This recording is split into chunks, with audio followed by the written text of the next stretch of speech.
নমস্কাৰ প্ৰতিগৰাকী অসমীয়ালৈ হেঁপাহৰ ভোগালী বিহুৰ আন্তৰিক গোলক যাচিছোঁ। আজি বিহুৰ উৰুকা আৰু এই উৰুকাৰ বিশেষ দিনটোত আমি উপস্থিত আছোঁ দৰং জিলাৰ মাজমজিয়াত অৱস্থিত ঐতিহাসিক লখিমপুৰ পুখুৰীত।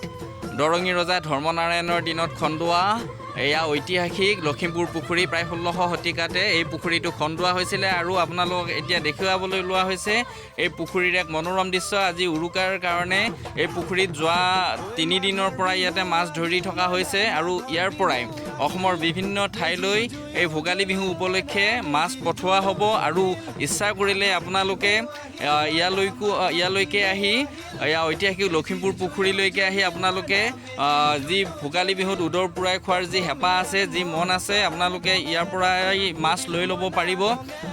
আৰু ইয়াতে বিভিন্ন প্ৰজাতিৰ থলুৱা মাছৰ উভৈনদী। ইয়াতে ৰৌ, বৰালি, ভকুৱা, আৰি, চিতল সকলো ধৰণৰ মাছ পৰ্যাপ্ত পৰিমাণে পোৱা যায়। আপোনালোকক যেনেকুৱা ধৰণৰ মাছ লাগে তেনেকুৱা ধৰণৰ মাছ আপোনালোকে লৈ ল'ব পাৰিব। সৰু বৰ সকলো ধৰণৰ মাছে এই লখিমপুৰ পুখুৰীত উভৈনদী।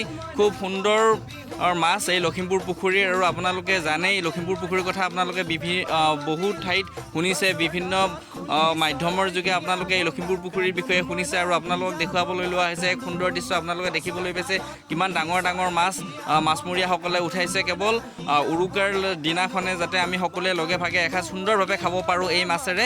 সেইবাবেই লখিমপুৰ পুখুৰীৰ যি মীন মহল সমিতি আছে তেখেতসকলে এই ব্যৱস্থা গ্ৰহণ কৰিছে। ধন্যবাদ।